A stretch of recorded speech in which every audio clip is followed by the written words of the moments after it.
In the previous video, we talked about how we could find an event space and a sample space, determine the probability of outcome by doing that.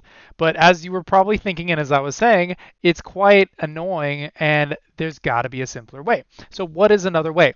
And actually, there are a lot of different methods that you can use, as I said before, in solving probability problems. And a lot of times the easy way makes your life a lot simpler. So let's go ahead and talk about what's a different way we could have solved that. But by looking at the situation where I was rolling, I was wanting to know what's the probability I roll 5 or higher on 5 dice rolls. We could think about each event as having its own separate probability, and the probability of each outcome as being the stacking probabilities of those multiplied together.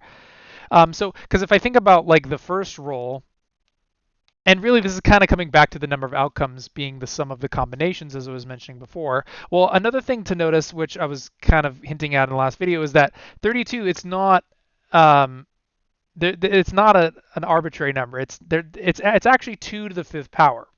Because if we add up all of the rows of Pascal's triangle, like again, it's not a coincidence. The sum of all those numbers, 1 plus 5 plus 10 plus 10 plus 5 plus 1, is 32, which is the same as 2 times 2 times 2 times 2 times 2, 2 to the 5th power, basically based on that tier. Add up the 4th row, what do you get? 1, 4, 10, 11, 15, 16, which is 2 to the 4th power. 1 plus 3, 6, 8, 2 to the 3rd power. So notice that if you add up all of the combinations of each tier, it's just equal to 2 to the n power. And basically, this sort of thing, if I wanted to know how many different ways could there be at least 5s, it's actually just 2 to the 5th, which is not a coincidence either. But basically, here's a different way we could have solved this problem. And this would have taken like 5 seconds, but it's like only if you knew to do it. So really, this is a shortcut that in some cases you can apply to such games of chance. Instead of thinking about just like the number of events and the number of outcomes, what I could do is since it's an equal probable space, I could think about the probability of each outcome. So in the case of the first dice, if I want to know, well, how many, I could think about it in terms of successes and failures. And there's what we call the binomial theorem, and the binomial formula is a formulaic way of dealing with games in which you're dealing with stacking probabilities. Very, very helpful for such situations, but it's a little bit more complicated to get into. And actually, this reminds me of one last thing I wanted to mention, is that the combinations formula is often written in mathematical formulas in this form. So like if you ever, it's kind of like if you have a mathematical equation which looks something like this, nr is equal to p to the r power times 1 minus p to the n minus r power. Whoops. And what I'm doing is copying down, I wanted to make sure I didn't mess it up. I did not, is the binomial distribution or binomial probability calculator, which is kind of a complicated formula, but basically this is just another way of writing n choose r, the number of combinations of objects given a particular situation. So in a mathematical equation, it's kind of like a bigger parentheses, which just stands for the same thing, which is fairly unique notation, and if you've never seen it before, can be a little bit strange, but it just means a combination. So anyways, but how would I think about this? I could think about the first outcome as having, well, either a 5 or 6 would be adequate. So if I think about the probability of success for the first roll, it would have a 2/6 chance at success. Well, actually, really, that could be reduced to 1/3.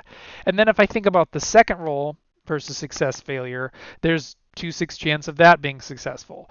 In the third roll, there's 2/6 chance. Fourth roll, 2/6 chance.